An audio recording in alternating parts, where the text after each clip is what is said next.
Sir Vallabhaneni Vamsi జైల్లో ఉన్నాడు. అతన్ని పరామర్శించడానికి జూనియర్ ఎన్టీఆర్ వెళుతున్నాడు అనే వార్తొచ్చింది సార్. నిజంగానే జూనియర్ ఎన్టీఆర్ అతన్ని పరామర్శించడానికి వెళ్ళే అవకాశం ఉందా? ఎందుకంటే అతను వెళితే కనుక చంద్రబాబు నాయుడు గారికి, అలాగే తెలుగుదేశం కార్యకర్తలకి, నాయకులకి ఇతనంటే కోపం పెరిగే అవకాశం ఉంది కదా! అంత పని చేస్తాడా junior NTR? Junior NTR, Vallabhaneni Vamsi friends అనే విషయం అందరికి తెలుసు. అవును సార్. యాక్చువల్ గా జూనియర్ ఎన్టీఆర్, వల్లభనేని వంశీ, కొడాలి నాని ముగ్గురు కూడా చాలా క్లోజ్ ఫ్రెండ్స్. ఎందుకంటే ముఖ్యంగా కొడాలి నాని అయితే వాళ్ళ నాన్న దగ్గర ఒక అసిస్టెంట్ లాగా కూడా ఉండేవాడు. హరికృష్ణ దగ్గర వాళ్ళ ఇంట్లో ఉండేవాడు. అలాగే చనువు ఎక్కువ. మనకి ఒక షూటింగ్ లో కూడా కొడాలి నాని మీద కాలు వేసుకుని కూర్చున్న ఎవరు జూనియర్ ఎన్టీఆర్ కూర్చున్న ఇది పక్కన వంశీ ఉన్నాడు. ఇలాగా వాళ్ళ విజువల్స్ చూడొచ్చు మనం. సో అందువల్ల వాళ్ళు ఇప్పుడు తన ఫ్రెండ్ అరెస్ట్ అయ్యాడు కాబట్టి వెళ్ళి ఆయన చూడాల్సిన బాధ్యత ఆయనకు ఉంటుంది ఒక ఫ్రెండ్గా. మనకి మామూలుగా చాలా సార్లు ఏంటంటే అలాగే ఎవరైనా అరెస్ట్ అయినప్పుడు ఫ్రెండ్గా వెళ్తారు, రాజకీయాలతో సంబంధం ఉండదు. సో అలాగే మనకి అల్లు అర్జున్ విషయంలో కూడా అల్లు అర్జున్ వాళ్ళ ఫ్రెండ్ శిల్పా రవికిషోర్ రెడ్డి నిలబడినప్పుడు వెళ్ళొచ్చాడు, అది రాజకీయం అయిపోయింది. అట్లాగే నాగార్జున కూడా గతంలో తన ఫ్రెండ్స్ అరెస్ట్ అయినప్పుడు రాజకీయాలకు సంబంధం లేకుండా జైలుకి వెళ్ళి పరామర్శించిన సందర్భాలు ఉన్నాయి. ఎందుకంటే రాజకీయాల్లో ఏంటంటే పార్టీలలో ఈరోజు విరోధులుగా ఉండొచ్చు, ప్రత్యర్థులుగా, కానీ వ్యక్తిగతంగా చాలా ఫ్రెండ్షిప్లు ఉంటాయి, బంధుత్వాలు ఉంటాయి. ఇవన్నీ కామన్ రాజకీయాల్లో. అలాగే జూనియర్ ఎన్టీఆర్ కూడా ఆయన ఫ్రెండ్. మనకి వల్లభనేని వంశీ విషయం చూస్తే వల్లభనేని వంశీ కమ్మ సామాజిక వర్గం. తను యాక్చువల్గా తిరుపతిలో అగ్రికల్చర్ యూనివర్సిటీలో ఆయన ఎంబీఎస్ అంటారు, అంటే మాస్టర్ ఇన్ వెటర్నరీ సైన్స్లో గోల్డ్ మెడలిస్ట్. దాని తర్వాత ఇక్కడ హైదరాబాద్లో ఇండియన్ స్కూల్ ఆఫ్ బిజినెస్లో పబ్లిక్ పాలసీలో అడ్వాన్స్డ్ మేనేజ్మెంట్ కోర్స్ చేశాడు అనమాట. సో దాని తర్వాత అతను పరిటాల రవి అసిస్టెంట్గా చాలా కాలం ఉన్నాడు. పరిటాల రవి అసిస్టెంట్గా ఉంటూ పంచాయతీలు చేయడాలు ఇవన్నీ అప్పట్లో పరిటాల రవి హవా అప్పటికి ఉమ్మడి ఆంధ్రప్రదేశ్లో నడిచేది. ఎక్కడ చూసినా పరిటాల రవి అనుచరులు, పంచాయతీలు. అప్పుడు ఏంటంటే మనకి అరౌండ్ 2000 అటు ఇటుగా పంచాయతీలు కూడా ఎక్కువ. అప్పుడే ఐటీ భూమి ఇవన్నీ స్టార్ట్ అవుతున్నాయి కాబట్టి ల్యాండ్ కూడా వాల్యూ పెరుగుతుంది. అందుకని 100 కోట్ల పంచాయతీలు అవి చేయడం పరిటాల రవి బ్యాచ్లు అన్ని చేసేవాళ్ళు. బెంగళూరులో, చెన్నైలో వాళ్ళ కాంట్రాక్ట్లు ఉండేవి. అలాగా ఇతను కూడా పరిటాల రవి దీంట్లో ఉంటూ సక్సెస్ అయ్యాడు. సో ఆ డబ్బులతో ఇతను ఏం చేశాడంటే సినిమా రంగంలోకి వచ్చాడు. 2009లో పొన్నమ్మ నాగని ముమైత్ ఖాన్ హీరోయిన్గా ఒక పాము సినిమా కోదండరామరెడ్డి డైరెక్షన్లో వచ్చింది. దాన్ని తను ప్రొడ్యూస్ చేశాడు. దాని తర్వాత 2010లో అదుర్స్ పెద్ద హిట్, అది జూనియర్ ఎన్టీఆర్తో అదుర్స్ సినిమా చేశాడు. దాని తర్వాత 2018లో టచ్ చేసి చూడని రవితేజతో కూడా సినిమాలు చేశాడు అనమాట. సో అలాగా జూనియర్ ఎన్టీఆర్ ఫ్యామిలీతో బాగా క్లోజ్ ఉంది. దాని తర్వాత జూనియర్ ఎన్టీఆర్ అప్పట్లో 2009 ఎన్నికల్లో కూడా జూనియర్ ఎన్టీఆర్ తెలుగుదేశాన్ని క్యాంపెయిన్ చేయడం అవన్నీ మనం చూసాం కాబట్టి ఆ ఇన్ఫ్లుయెన్స్తో జూనియర్ ఎన్టీఆర్ని తను పట్టుకొని 2014లో గన్నవరం సీటు తనకి ఇప్పించేట్టుగా చేసుకున్నాడు. Gannavaram seat Chandrababu junior NTR recommendation మేరకి ఇచ్చాడు. ఇచ్చి ఇతను కూడా మంచి మెజార్టీతో ఇప్పుడు దాదాపు 9400 మెజార్టీ, దుట్ట రామచంద్రరావు మీద 9400 మెజార్టీతో గెలిచాడు. గెలిచినప్పుడు కూడా మళ్ళీ కూడా నమ్మకంగానే తెలుగుదేశంలో ఉన్నాడు, గట్టిగా పనిచేస్తున్నాడు. అయితే ఆ తర్వాత ఇతను 2019లో కూడా ఇతనికి సీట్ ఇచ్చారు. ఎందుకంటే ఇతను గెలవగలడని నమ్మకం ఉంది. గెలిచాడు కూడా 2019లో. బట్ చాలా tough battle. Yarlagadda Venkatarao YCP తరఫున, ఆయన ఎన్ఆర్ఐ, ఆయన గట్టి టఫ్ ఫైట్ ఇచ్చాడు. జస్ట్ 838 ఓట్ల మెజార్టీతో వంశీ అక్కడ గెలిచాడు అన్నమాట.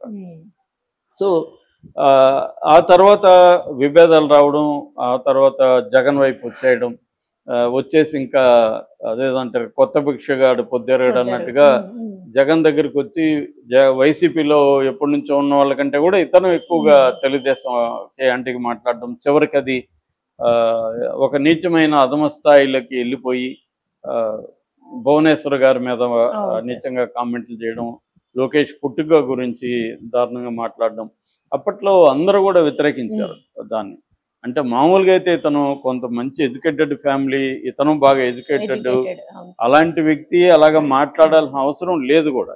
కానీ మేబీ జగన్ని సంతృప్తిపరచడానికి ఆ స్థాయికి వెళ్ళిపోయి మాట్లాడడం అనేది, పొలిటికల్గా ఎన్నెన్నో మాట్లాడుతుంది కానీ వ్యక్తిగతంగా స్త్రీల లైంగికత మీద దాడులు అనేవి అది నీచమైన వ్యవహారం. ఆ స్థాయికి వెళ్ళిపోయాడు.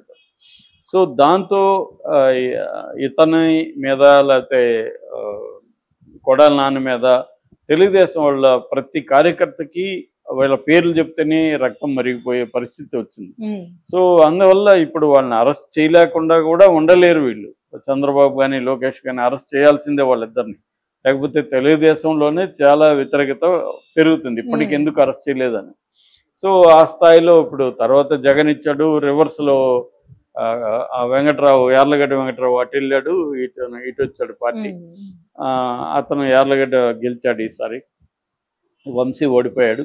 ఓడిపోయినాక కష్టాలు స్టార్ట్ అయినాయి. సో ఇప్పుడు ఇతన్ని వీళ్ళు కూడా కక్ష తీర్చుకోవాలి కాబట్టి ఏదో ఒక కిడ్నాప్ కేసు పెట్టారు. కిడ్నాప్ కేసు నిలబడుతుందని నేనైతే అనుకోను కోర్టులో. కానీ ఇక్కడ ఏ కేసులు నిలబడవు కోర్టులో. రాజకీయ ప్రేరేపిత కక్ష సాధించుకోవడానికి పెట్టే కేసులు ఏవి కూడా నిలబడు. ఈ మధ్యన ఈడీ కేసులో కూడా సుప్రీంకోర్టు, ఈడీ తరఫున వాదించే సుప్రీంకోర్టు అడ్వకేట్ కూడా రిజైన్ చేస్తాడు. ఎందుకంటే ఇవన్నీ ఫేక్ కేసులు, ఎవరినో పేరు పెట్టమంటారు, వాళ్ళది ఇంక్లూడ్ చేయమంటారు, ఇది చేయమంటారు.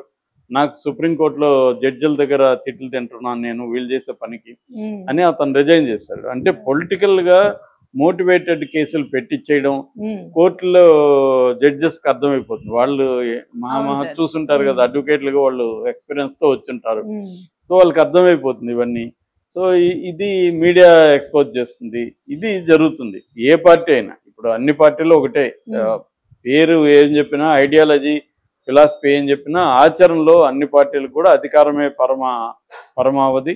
దానికోసం ప్రత్యర్థుల్ని చంపేసి రాజకీయంగా కిల్ చేసి ప్రత్యర్థుల్ని, నాయకుల్ని జైళ్ళల్లో పెట్టి తాము అధికారంలోకి రావాలి, లేకపోతే అధికారంలో ఉంటే నిలబెట్టుకోవాలనేదే ఇప్పుడు అందరి గోల్. అది ఇది మోడీ దాన్ని మరింత సిస్టమేటిక్ గా ముందుకు తీసుకెళ్తున్నాడు. ఇప్పుడు ఆంధ్రప్రదేశ్లో కూడా గతంలో జగన్ ఎలాగైతే తెలుగుదేశం వాళ్ళని, కూటమి నాయకుల్ని ఇబ్బందులు పెట్టాడు, అంతకంటే 10 రెట్లు తెలుగుదేశం వాళ్ళు కూడా ఇబ్బందులు పెట్టడం మొదలైంది.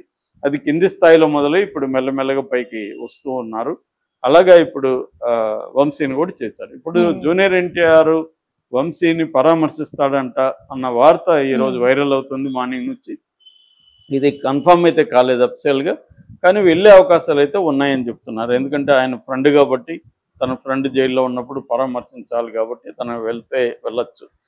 కాకపోతే ఇక్కడ విమర్శ వస్తుంది. ఎందుకంటే చంద్రబాబు అరెస్ట్ అయినప్పుడు మాత్రం కనీసం ఖండించలేదు, నువ్వు ఖండించకపోగా పరామర్శించలేదు. కుటుంబం కాబట్టి, బయట మామూలుగా అయితే ఏ కుటుంబంలో అయినా విరోధాలు, వైరుధ్యాలు ఎన్నున్నా ఒక క్రైసిస్ వచ్చినప్పుడు అందరూ ఒకటవుతుంటారు. అలాగే చంద్రబాబుకు అది పెద్ద క్రైసిస్. ఎందుకంటే ఆయనకి 74 ఇయర్స్లో 53 రోజుల పాటు జైల్లో ఉండడం అనేది, జైల్లో ఎన్ని సౌకర్యాలు ఉన్నప్పటికీ అదే ఆయనకి మానసికంగా, శారీరకంగా ఛాలెంజింగ్ విషయం. అలాంటి పరిస్థితుల్లో కనీసం ఇతను ఖండించలేదు, దాన్ని ఒక మానవతా దృష్టితో ఖండించలేదు. చాలామంది ఎవరెవరు ఖండించారు. సో అనేది జూనియర్ ఎన్టీఆర్ మీద ఎందుకు ఇంత, జూనియర్ ఎన్టీఆర్కి అన్యాయం జరిగిండొచ్చు. ఎందుకంటే జూనియర్ ఎన్టీఆర్ని చంద్రబాబు వాడుకొని మళ్ళీ తన లోకేష్కి పోటీ వస్తాడేమో పక్కన పడేశాడు. అది వాస్తవమే. చంద్రబాబు కూడా అదే చేశాడు, వాళ్ళ నాన్నకు కూడా అదే విధంగా చేశాడు అనేది ఉంది. సో దాంతో వాళ్ళు జాగ్రత్తగా ఉండాలని ఉంది. కానీ కొన్ని రకాల పబ్లిక్లో మనం ఉన్నప్పుడు ఒక పబ్లిక్ పర్సెప్షన్ అంటారు, ఆప్టిక్స్ అంటారు దాన్ని. ఆప్టిక్స్ అనేది చాలా ఇంపార్టెంట్. అంటే నీకు నచ్చినా నచ్చకపోయినా పబ్లిక్ పర్సెప్షన్ కోసం నువ్వు కొన్ని పనులు చేస్తూ ఉండాలి, పబ్లిక్ లైఫ్లో ఉండాలనుకున్నప్పుడు. లేదు వ్యక్తిగతంగా ఉంటే సంబంధం లేదు. అలాగే జూనియర్ ఎన్టీఆర్ కొన్ని విషయాల్లో పొరపాట్లు చేశాడు. దాని తర్వాత సీనియర్ ఎన్టీఆర్ జయంతి వచ్చినప్పుడు కూడా చంద్రబాబు ఆహ్వానిస్తే కూడా ఇతను వెళ్ళలేదు. కావాలనే ఒక 1 వీక్ లేట్ చేసి అపాయింట్మెంట్ ఇవ్వకుండా ఆహ్వాన కమిటీకి 1 వీక్ తర్వాత వస్తే లేదు నేను బర్త్డేకి ఆల్రెడీ బాలీలు బుక్ చేసుకున్నానని చెప్పేశాడు, రాలేదు. సో తనకేందంటే భయం ఏంటంటే నన్ను మళ్ళీ ఏదో పద్ధతిలో చంద్రబాబు ఆడుకోవడానికి ట్రై చేస్తాడు, అది మనం ఇవ్వకూడదు.